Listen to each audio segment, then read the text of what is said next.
my new programming.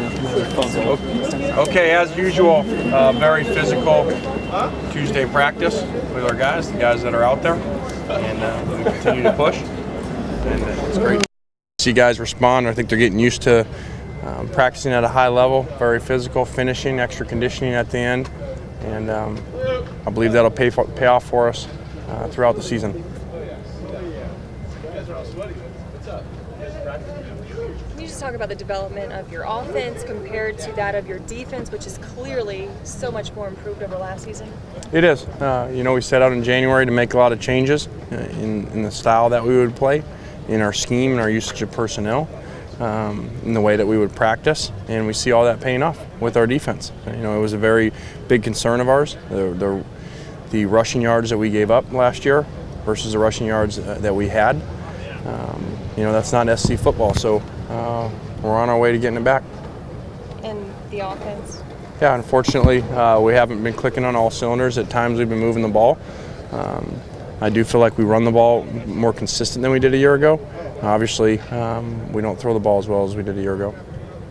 You alluded the other night to where you were asked about kind of second half adjustments and reacting to different defenses. What has been kind of the problem in the third quarter over the last? Yeah, I don't know that. The game is always adjustment. It's not like, you go in at halftime and you got 2 days to make adjustments. You're always making adjustments in between series, in between plays, and so, for whatever reason, we scored more points in the second quarter and the fourth quarter than we have in the first and third. Has it been any different this year or towards the end of last year than it was in the first couple seasons? Sure. Every years are different. Times change. We coach the same way that we used to, and we used to be really good in the third quarter. So we'll continue to work. And a story came out of Penn State today, and it followed a story in July. Bill O'Brien met with their board of trustees for a strategy how to get scholarships back. Have you ever been involved in a session like that at USC with the board, a strategy session, how to get scholarships back? No, I think ours was, for the most part, as far as we were concerned, over with. Took our chance again, and we were just told really from our university to move on, to move forward, and as you can tell, we don't sit around and talk about it a bunch. It is what it is. We've never agreed with it, obviously, but all we can do is try to make the most of the situation that we're in and manage the numbers the best that we can. Other than Will Sutton, what about ASU's defense is most impressive to you so far? Well, I think they're very aggressive, very multiple fronts as far as blitz packages. To bring the linebackers a lot. 52 is a really good player in coverage and rushing. He gave us some issues last year. So they can be a dominant defense, as you saw last year where they led the country in tackles for losses. For a first year for a coaching staff, that's pretty impressive. Is that a particularly tough place to play at ASU at night?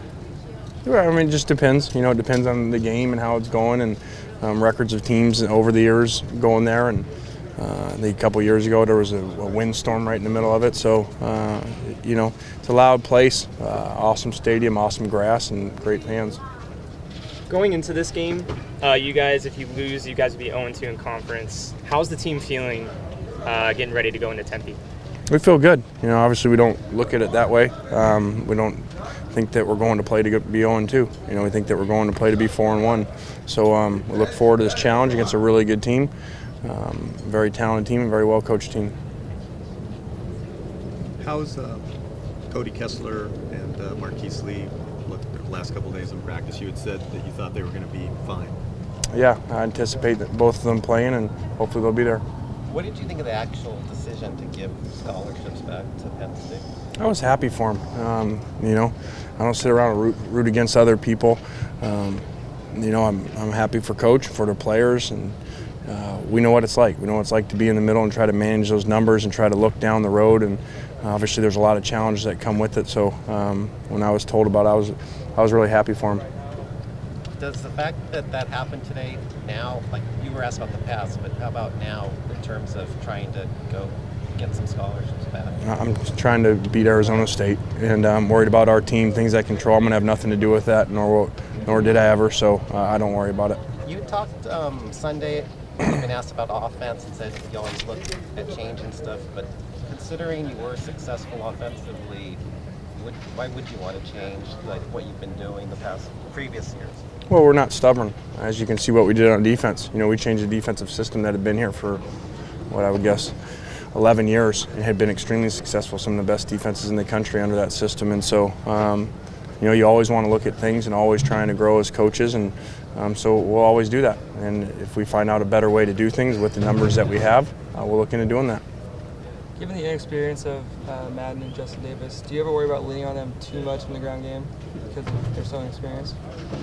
No, you know, I think that Trey, outside of one time, has shown really good ball security. That's what you worry about when their carries get up there. Justin's still young, and there are some ball security issues there. So we're still working on it. We got to do whatever it takes to win, and so every game's different. Is Silas Red any closer to playing than he was a month ago or 6 weeks ago? Yes. Are you hopeful he's going to play? I am. This week? Yeah, I'm hopeful a lot of our guys are going to play. How are the carries going to be between all the running backs on the Silas might be back? I don't know that. You know, the game dictates sometimes as it goes how it's going, and sometimes you stay with the hot hand, so it's too hard to predict. Is there anyone, I know typically you're going to wait till later in the season, very late or till it's over, to designate who might have redshirted or whatnot, but is there anyone at this point that clearly is going to, you know, because of an injury or just because you want to sit them out? No, we have kept all our guys alive, and we have to. You know, if you really knew the numbers that were out there, you'd understand why. You know, we're very close to the guys that have not playing for us, even this week. So we're keeping them all alive, and a lot of them are taking. A lot of guys, or some of the guys that haven't even played yet, that you would think would be redshirting, are taking reps. You know, with the first and second units. Do you anticipate needing to use more of a tight end and running back in pass protection sets, given that left tackle is still a very young position for you? He's young, but I think Chad's done a really good job. You know, I think left tackle is a position where a lot of times you don't get noticed unless something bad goes on. You know, and so he got beat for the sack, caused fumble, and I'm sure a lot of people notice that. But there's a lot of plays in there where he's going against a great player, number 9, that he's holding his own. So we're excited about his continuing development as a freshman left tackle for us. But we always, you know, keep in mind helping people at times. You mentioned the other night how you can't really do up-tempo stuff because of depth and scholarship issues. Do you want to like slow the tempo down in a game, ideally, because of those factors when you're playing? Well, we don't like to totally slow it down because sometimes that can take the rhythm away. But, you know, we're managing the situation that we're in. I don't think that anybody that really understands football would tell you that it would be in our benefit to get into games of playing 85, 90, 95 plays with our roster. So just trying to do the best thing to win. Man, what kind of adjustments have you had to make with your tight ends, possibly in the passing game, to help out your offensive line? Well, I think you know, as you can kind of tell, Randall's been battling in there. Has not been full strength in games. We've been trying to get the ball more to Xavier. Scored a touchdown last week and been doing some good things. And then you know, Trey's our second leading receiver. So we're trying to get the ball around and utilize our healthy guys.